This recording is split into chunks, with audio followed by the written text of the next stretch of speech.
It's your time. It's his time. It's Bam's time. Bam's time to shop. Hey, check it out, man. Back at it again. We have Pippen versus Jordan, the saddest beef in NBA history. Earlier, I reacted to Jordan and Isaiah Thomas, and that was the most famous beef. Now, this is the most sad. This is the saddest beef in NBA history, and these guys were obviously teammates. If you guys, I'm pretty sure everybody should know that, even if you don't watch basketball. Well, if you don't watch basketball, then you may not know this. But anyway, let's get straight to this video. Do you think that Michael Jordan would be as successful without you? No. In 2009, when Michael Jordan entered the Basketball Hall of Fame, I wonder where it started. Like, where did has this always been a You thing? never just saw me. Saw Scottie Pippen. Like, yeah, like what happened? Oh yeah, I think it was a documentary that kind of did that. Pippen worked on ESPN and had to do a LeBron versus Jordan comparison. Pippen said this: There's no game that I would ever play in and pick LeBron James over Michael Jordan. But this was in 2018, when Scottie and Michael's relationship seemed like the happiest marriages. While Jordan was known to be a harsh teammate who bullied players and even punched Steve Kerr in the face, we never heard those kinds of stories about Scottie. Punching your punching your teammate in the face is crazy, bro. Unless if he called you like, hey, y'all was both going at it already, but you just punched him in the face and he ain't even hit you or nothing. I ain't gonna lie, that is kind of crazy. I'm just being real. That's crazy. Draymond just did that. Well, not just. He did it about a year or two ago, but it's like, that's kind of crazy, bro. And I don't care what the situation is. Unless if that person in set called you out your name, talk about your mom, he put his hands on you, spit on you. What did you put in your... That's just me, bro. I ain't gonna lie. And I'm just being real. No disrespect to Michael Jordan, but I don't think he would have did that to somebody else. It was Steve Kerr. Pandemic, and the sporting world stopped.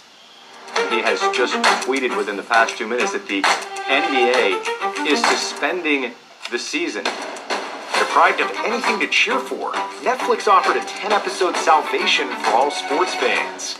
It was The Last Dance, a long-awaited documentary about the last season of the Bulls dynasty, with behind-the-scenes footage nobody had ever seen before. And when I heard it was because, yeah, it was supposed to be like a last dance of the last season of the Bulls, but it turned into something strictly just on Michael Jordan. I think I said that in my Isaiah Thomas and Michael Jordan beef video. And now I think that's why Scottie kind of took. We don't really know for sure. I don't think I saw comments. I don't remember if I saw a Scottie Pippen come out and say that out his voice that himself. But I wouldn't be surprised if that's the reason, though, because the first 2 episodes I watched, even 3, I think I watched the 3rd episode too, it did kind of seem more so like. But he did say, I wanted to win and I wanted them to be a part of that. You know what I'm saying? So I don't know. Maybe they just took it wrong. There were certain things in that document that I said, damn, he didn't really need to put in there. Like when he was talking about the teammates with the drug shit, that didn't need to be said. the documentary came out, that's when Scottie's and Michael Jordan's relationship started to change. See, The Last Dance wasn't really a basketball documentary. It was more like basketball was just a means to an end, and where historic NBA events were used to tell a preset narrative. And that narrative was to glorify the cult of Michael Jordan and his place as the basketball GOAT. The Last Dance presented basketball in a way that can be understood by non-basketball fans and casuals. It was directed in a way that puts an individual over a team, which is not surprising, considering that director Jason Hare needed Jordan's approval to make the film, and that Jordan's presence in the film was conditioned by his control over the content.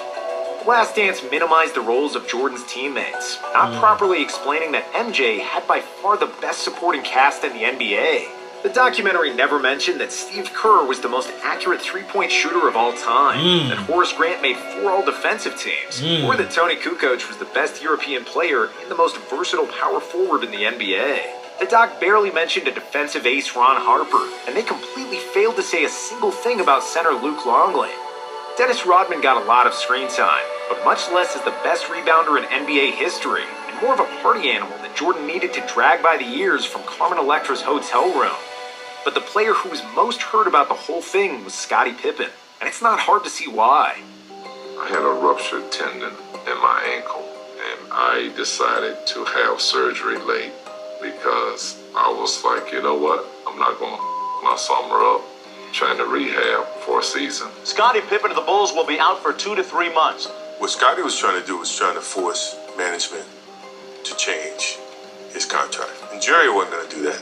MJ called out Pippen as being selfish for delaying surgery. That season, Jordan was making $33 million, while Scotty was earning just $2.7 million.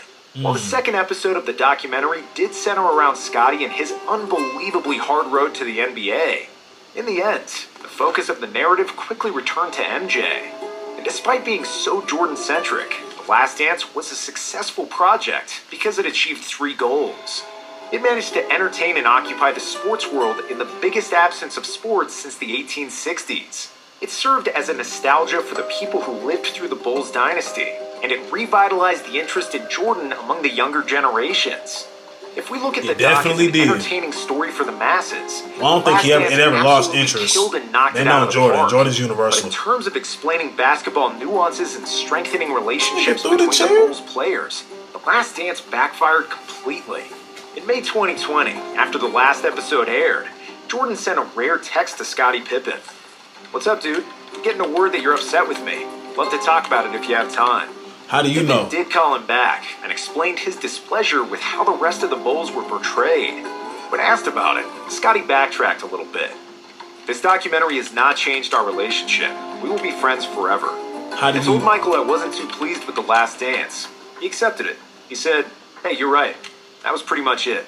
But it wasn't it. And this comment aged badly. Where do you know they really said quickly. that though? Like, where's the In proof? 2021, Pippen started to unravel his feelings about Jordan, issuing a series of comments during the promotion of his autobiography titled Unguarded. Scotty told a story about how Jordan used to cheat him out of $100 during each Bulls game by bribing the staff to tell him who was going to win Jumbotron races. During a GQ interview, Pip accused Jordan of being selfish for leaving the Bulls to pursue a baseball career. Pip accused Jordan of being selfish for leaving the... Think about it.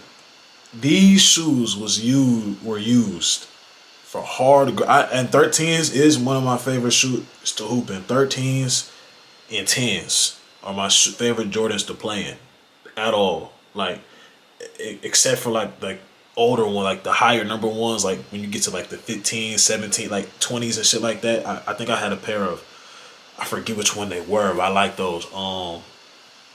They came with they were Pantones. They came in that Pantone pack, the Pantone 11, and then they had another Jordans in there, but I forget which number it was. But these 13s is clean, and these was used to hooping all the time. Play basketball, a full basketball game. Now they're just used for fashion. It's crazy. The Bulls to pursue a baseball career. What did you think when he said he was going to go play baseball? Yeah, it was a big decision, but it was a selfish decision, but it was kind of who Michael Jordan was. Implying that he's... Hold on. Did Michael Jordan go from... He went from the NBA to the MLB?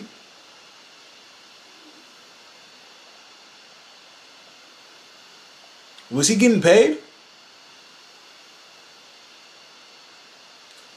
So...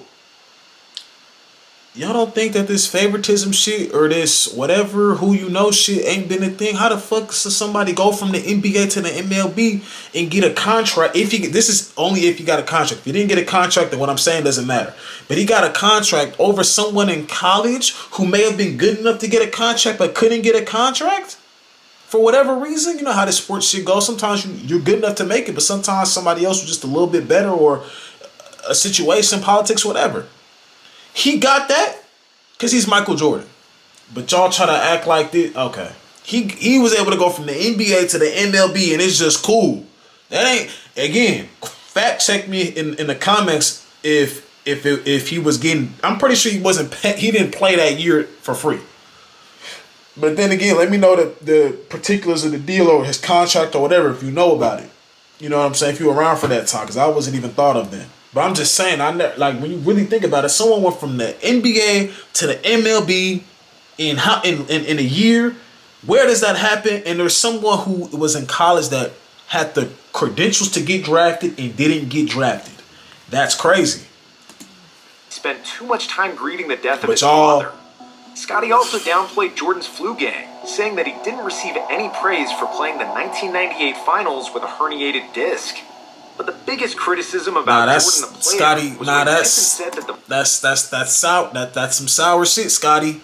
That's some bullshit, bro. I ain't gonna hold you. That's bullshit. You could see he could barely even. You had to hold him up. You had the biggest smile on. You had the biggest smile on your face when you was holding him up, man. Like he couldn't even function for real. He still dropped 38. Don't do that The one. Bulls didn't win 6 rings because of MJ, and that they did it in spite of him. Seeing again how poorly Michael They were treated good his when he teammates, left. They were still good cringed, as I when did Michael back Jordan then. left. They were. We didn't win 6 championships because he was tough with the guys. We won in spite of his bullying. We won because we played team basketball, which hadn't been the case my first 2 seasons when Doug Collins was our coach. Ooh. In his book, Scotty also changed his perspective on the LeBron versus Jordan debate. I may go as far as to say Mike ruined basketball. In the 80s on the playground, He said he'd have this? everyone moving the ball around, passing to help the team. That stopped in the 90s. Kids wanted to be like Mike. And Mike didn't want to pass, didn't want to rebound, or defend the best player. He wanted everything done for him. That's why I always believed LeBron James was the greatest player this He game did has say ever this. seen. He did say does this. everything and embodies what the game is truly about. Basketball's most complete player, LeBron James. Remember, I said it here in this video. Because you're going to want to remember it. Trust me. I ain't going to say too much. Hey everybody, my name is Sam, aka Sambucha, and I'm a YouTuber who makes variety content ranging from challenges to gaming to pretty much anything. Ideation. The rest of the book was even more critical about Jordan and The Last Dance, saying that every episode was the same.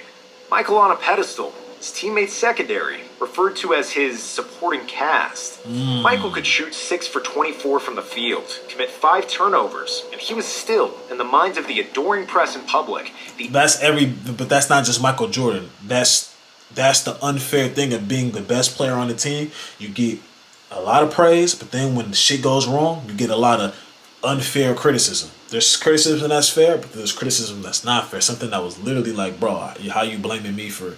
That's what happens when you're the best player on your team. The praise, you get unfair praise sometimes, and unfair criticism. That's how it go.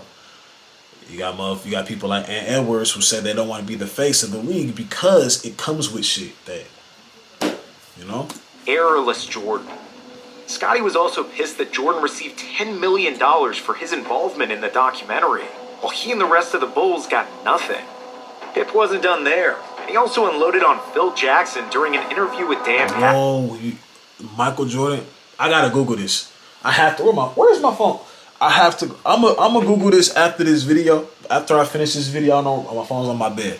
I don't feel like getting up, but I'm going to Google this. There's no because I gotta watch it again. I gotta watch it.